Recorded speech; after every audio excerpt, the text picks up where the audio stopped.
Hello, ladies and gentlemen, and welcome to Score Signs. My name is Luke, and this is not the Everton Stadium update, unfortunately. No. Due to the weather not playing ball at the moment, we've had to postpone the stadium video for this week. It will be continuing next week, weather depending. But for now, we're going to be trying something a little bit different. So this week, we're going to be talking about some Everton potential formations that we can look at for the 2023-24 season. Now, a lot of these are, well, these only two that I've really looked at the moment that are truly in depth. So these ones that we're focusing on today will be based solely on, let's say for argument's sake, we just don't get anyone in and we don't lose anyone. So we keep the likes of Onana, we keep the likes of Calvert-Lewin, Ellis Sims, Tom Cannon. We keep all those guys, Jordan Pickford.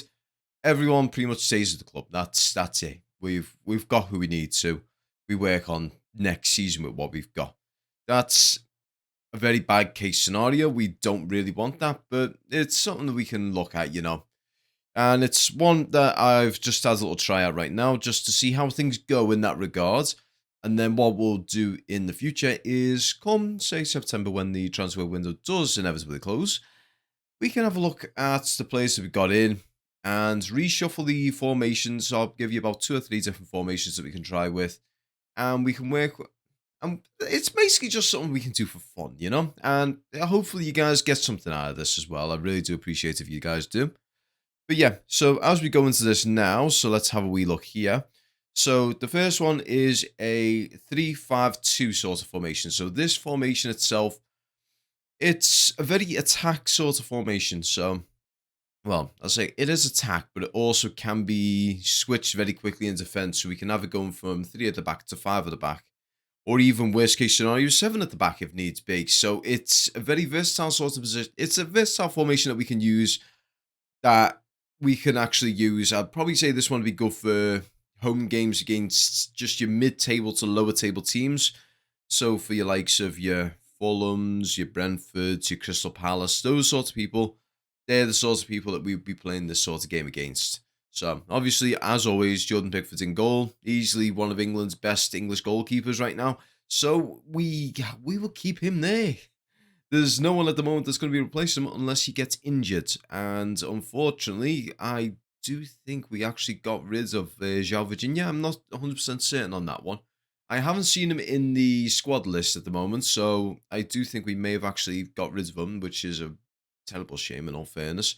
But I do think that we need to look at another goalkeeper. I'd say someone young, someone a little bit younger than Jordan Pickford. I'm going to say early to mid 20s. So someone in them sort of realms who can take lessons from Jordan Pickford and build from there. So if we do happen to sell him, if he gets injured or anything like that, then we can bring someone in who should be able to perform at, say, 70 to 80% of what Jordan Pickford can do. Now, the back line, I know there is one player there that might cause controversy. Now, I was thinking on whether to doing Branthwaite, Tarkowski, and Godfrey, or Branthwaite, Tarkowski, and Keane. But one of the things I've found is Tarkowski and Michael Keane seem to work reasonably well together. Plus, they're both all three of them are fairly tall players, and they can all do well when it comes to corner situations. As well as they've all three of them have got a physical nature about them, so they're more than willing to, get stuck into whoever is trying to, get into the box and score against us. So that's one for certain considerations. And as you can see there, you can see we have Garner and Garner.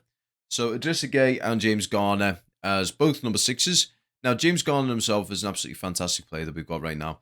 He's the sort of player that you can rely on as number 6 or even a number 8 if needs be. So he is one we can actually use quite versatilely. So let's say, for argument's sake, we are in a counter-attack sort of situation. He will go from being a number 6 to a number 8, and we can move it in on the counter-attack so we can go from defense, midfield to attack. So it'll pretty much go, let's say, for argument's sake, it goes, they has a corner, Tarkowski bounces it out, it goes to James Garner, that goes straight to Decore, Decore brings it up to Cannon or even Calvert-Lewin, and then we score from there. Or we could even do it where Tarkowski brings out to Garner, he can bring it out to McNeil or even Iwobi, and then out to Cannon, or they could even have a crack at it themselves. It works in multiple different facets. And speaking of Iwobi and McNeil, you've probably noticed that these guys are on the wrong side of the field. Now, with this one, I am thinking a little bit more, goal hungry. So rather than them acting as wingers that will cross in for Cannon and Calvert-Lewin, they're going to act more in line with being able to cut inside to either have a shorter option to Cannon or Calvert-Lewin, or they're going to have a crack at it themselves, because both of them have definitely got the skill set to do so. They've both got the pace to do so, so why not? Also, when it comes to Iwobi, we have also got Damari Gray, so we can actually have him swap out. So let's say, for argument's sake, Abdoulaye Doucouré gets injured. So we could bring Damari Gray on for Abdoulaye Doucouré, and Iwobi will go in and become the new number 10. So the reason we've got a number 10 there, obviously, is we want it in a transitional sort of sense. So we need Doucouré to be there in order to try and, act as the physical presence in the middle of the field, especially up near the two of the top. So we need him to be taking action against the number 6s and the defensive line, likewise with Cannon and Calvert-Lewin. So if we have him sitting in that sort of position, he's great when it comes to transitional. He's not afraid to have a crack at it himself, and he's good at long shots as well. So in that situation, if Cannon and Calvert-Lewin don't seem like viable options, neither does McNeil or Iwobi, he can have a crack at it himself. And also we've got Onana there as well. So if we want to keep our Iwobi out wide, we can also use Onana to switch in. So in that situation, I would probably say, though, you'd have it more in line with, let's say, for argument's sake, James Garner comes off for any reason. You'd have Onana fall in for him and have him playing as a number 8. So you'd have it almost like you've got 3 midfielders in almost like a perfect line with each other. So you've got number 6, number 8, number 10, all pretty much lined up behind each other. That can work quite well. It's also a bit of a double-edged sword, because then you lose quite a bit of the width, because you're going to have Iwobi and McNeil out pretty much on their own wide, because Garner and Garner can actually spread out a little bit and actually close down gaps when it comes wider. Whereas if you were to take Garner off, or Garner, and have it so you got number 6, number 8, and number 10, it basically means you've just got a very straight line through the center of the field. And again, like I said, double-edged swords.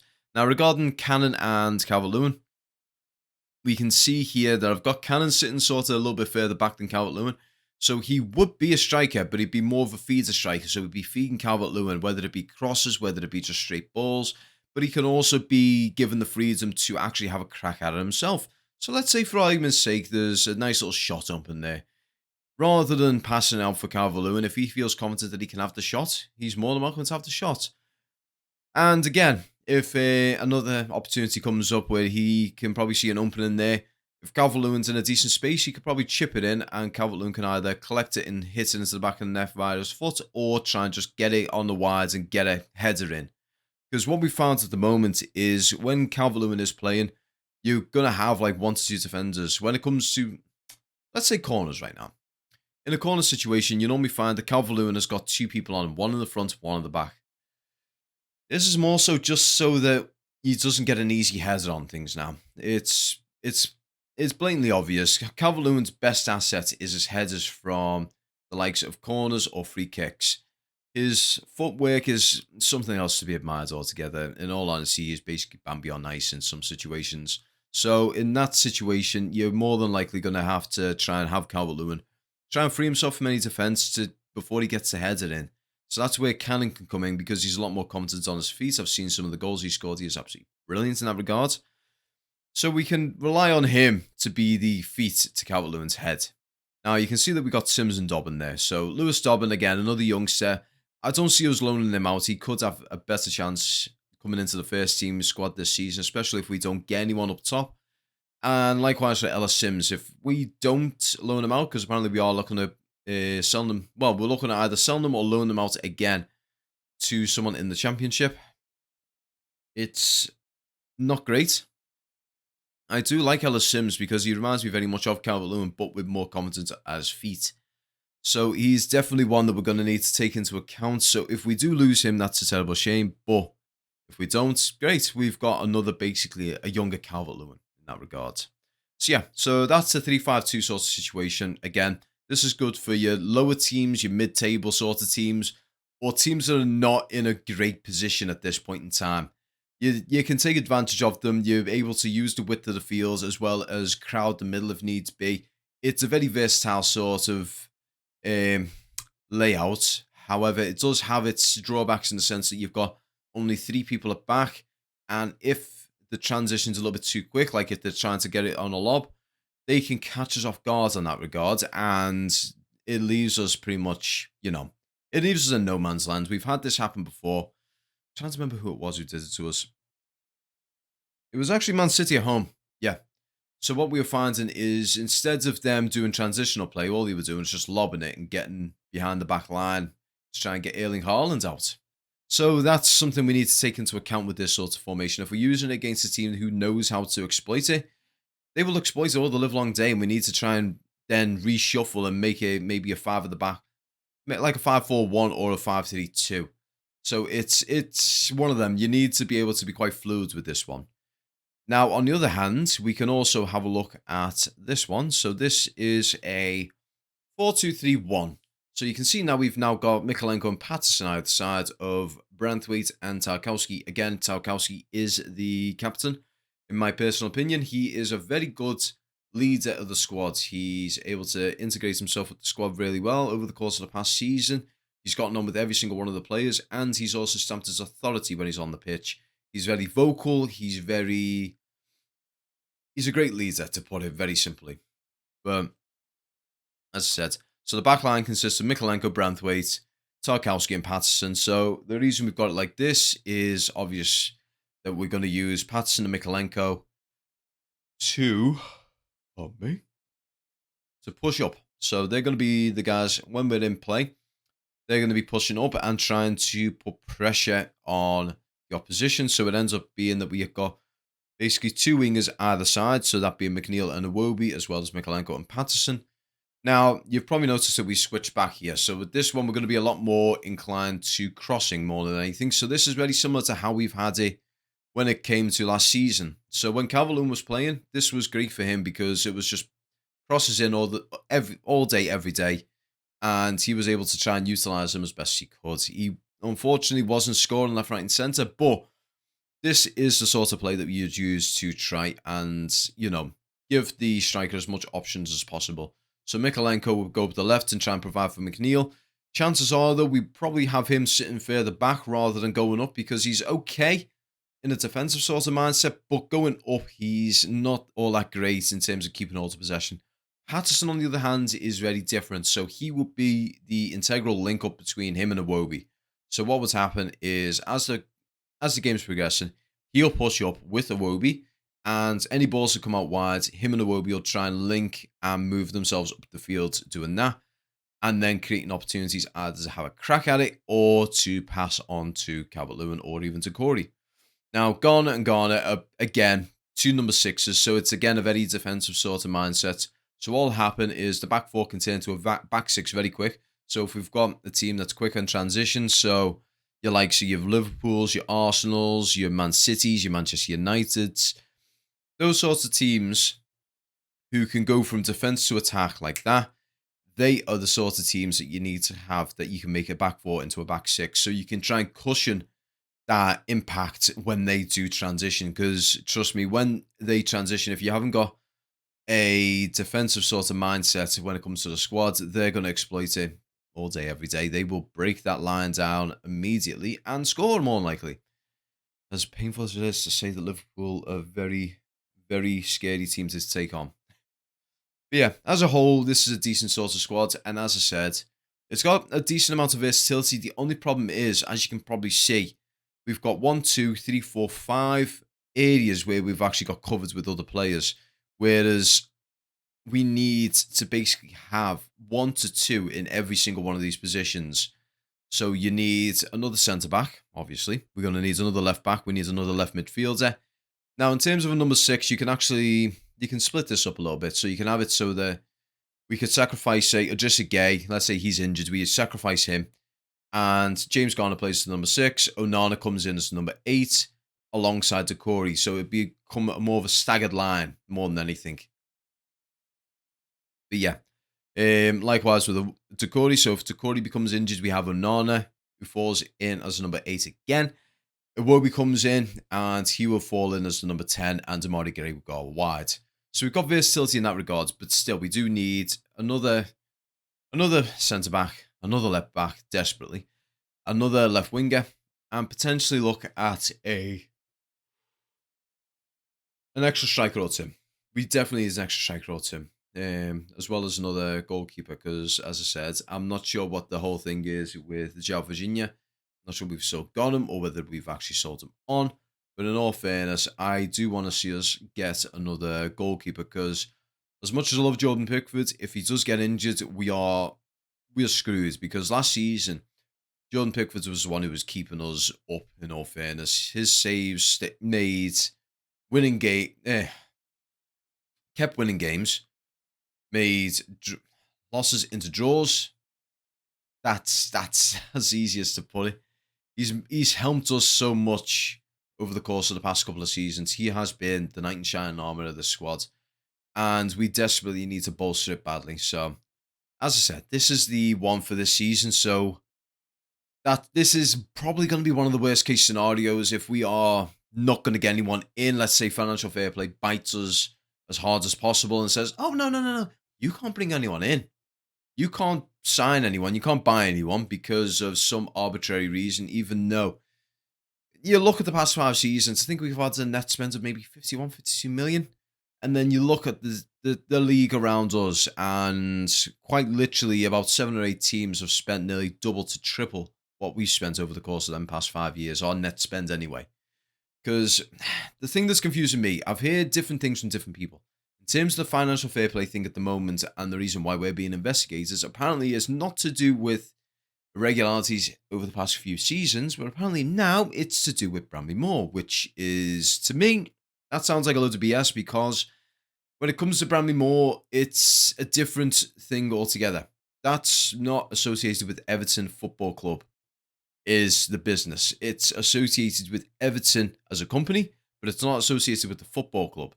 It's a weird way they've done it. They've split the football club they've split the company into two, and one half is taking care of the stadium, so that's a different thing of profits, losses, assets, and liabilities.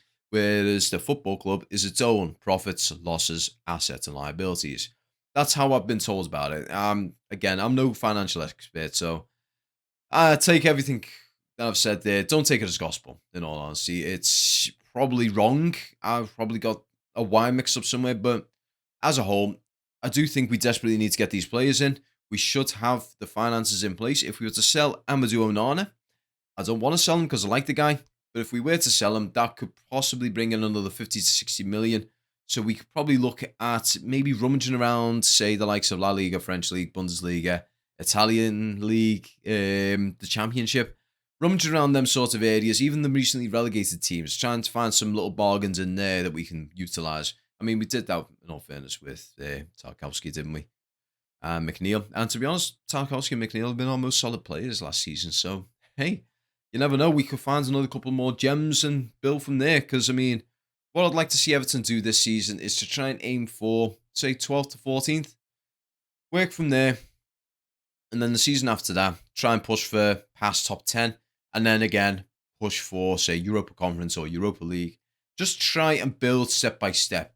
It's never an easy thing because when you think about building a team, you don't think about the teams around you. You always think of yourself, and you don't think of, okay, so Man City have strengthened, okay, so Arsenal strengthened, okay, Liverpool strengthened, okay, Tottenham have strengthened. It's always one of them. You're never thinking about the teams around you. You're only thinking your own team and saying, okay, if we build from here, we can do this, this, and this. And it's like, oh, wait, everyone else has done the exact same thing.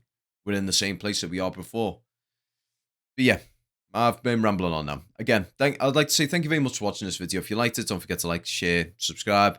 If you want to put a comment in the comment section below, let me know whether you do something a little bit different, whether it be a different formation, whether it be different players in different positions. Anything like that, I greatly appreciate. Just bear in mind, the players that we're working with right now are the players that are currently in the squad. I've not said that we're going for other little players here and there, like Rodrigo or anything like that, just for the fact that we haven't confirmed that we're signing them. So I want to keep it relevant for this time frame that we're in right now. Now, when the transfer window closes in September, we will be doing another video very similar to this. So I'll look at different formations. So it could end up being like a 5-4-1. It could end up being a 4-3-3. It could change very differently. This is just how I would do it if I was in this position right now. Let's say, for argument's sake, I was Sean Dyche. This is how I'd be doing it. I'd be looking at these two formations that we've got right here, and I'll be switching them up whenever needs necessary. But in any case, guys, I'd like to thank you all very much for watching, and we're going to see you all next video. Peace.